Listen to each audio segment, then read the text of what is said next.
Now, of course, more news on the COVID-19 front. Closer to home here, we're getting the daily count from Ontario.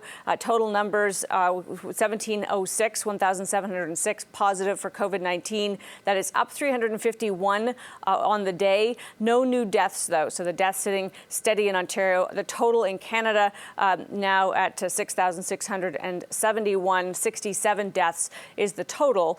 Put that into context here. Top U.S. infectious disease expert Anthony Fauci warning that his country could see up to 200,000 deaths from the virus that forced President Trump to give up that Easter target, as we said, in terms of when the U.S. economy gets back to normal.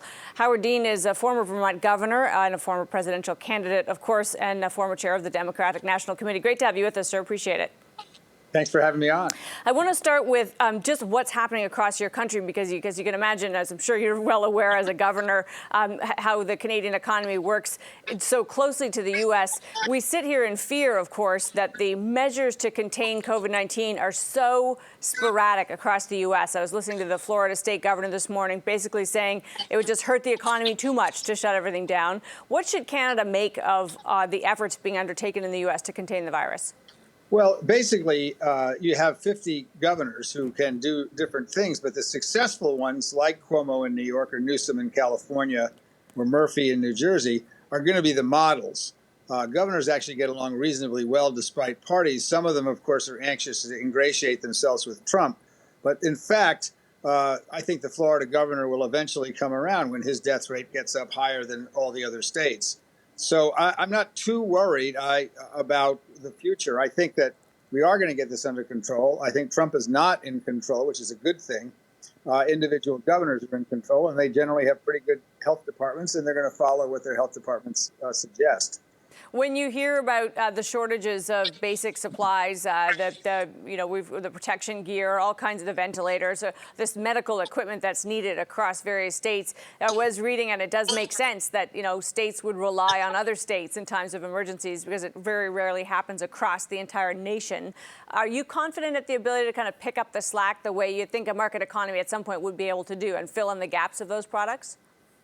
That's a hard thing to say because it's hard to get them up and running. Apparently, I was told that the Trump administration sent $18 million worth of personal protection equipment to China in February and then turned around and tried to blame President Obama for not having enough. So again, we'd expect nothing of our federal government, but we do expect a lot of the state governments. They are making a tremendous effort to get adequate equipment, and I think they will succeed. But, we lost a month. We could have done a much better job than we have, but we just have no national leadership here. So in terms of the leadership, when you say President Trump is not in charge, what's your indication of that? Because we get these, of course, the daily briefings where he talks over some of the experts there, contradicts people, makes statements that then he walks back a couple weeks later. What do you make of kind of who is in charge? He certainly isn't, and I don't pay any attention to anything he says because it could change next week or tomorrow. The governors are in charge. They've always been in charge. They have the power to call out the National Guard. If they need it, it's their guard, not the federal guard, unless they have to be federalized for some reason. They have the power to deal with things like curfews and quarantines and so forth and so on. So it's not quite as federalist a situation as Canada is. Our states don't have quite as much power as your provinces do, but they have quite a bit. Mm-hmm. And in times of emergency, that's when you're going to see the governors really exercise their power. Independent of whatever the president happens to want to do at the moment.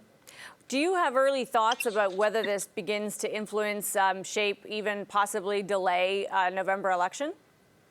It won't. I don't believe it'll delay the November election. I think that's in the Constitution. If it's not in the Constitution, it's certainly in congressional law and can't be changed.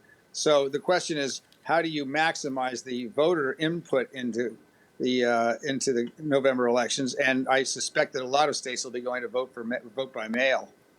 And just in terms of the influence of these events on, you kind of hate to tie it right back to politics because this is still literally life and death story for so many people.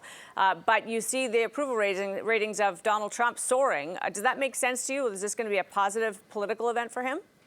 Well, I don't think I've seen any approval ratings soaring. I think they went from 43 to 49, which I wouldn't call soaring. Look, this is not the time to worry about people's approval ratings. We have a crisis in our hands. We have no national leadership, and we need strong state leadership. We're getting strong state leadership.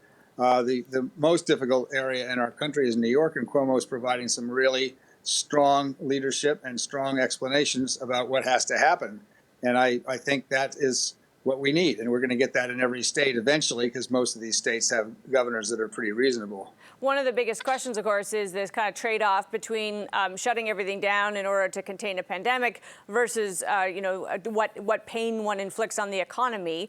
Do you think we're getting that right? I mean, obviously, we're kind of feeling our way along here, but are we getting it right so far in terms of, erring on the side of health first and thinking about the economy second?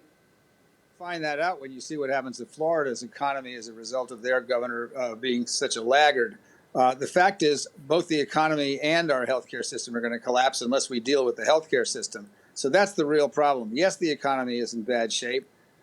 Yes, the bill, although it was packed with all sorts of corrupt items, but the bill is going to help. The big bill that was just signed by the president last week is going to help because it's going to indemnify a lot of people who are working in the restaurant industry, people who are working in the gig economy, and allow them to proceed economically. This is a consumer-driven economy, just much as yours is, although yours is more natural resources driven than ours is. So keeping people with some cash in their pockets is important. That bill is going to go somewhere in order to do that.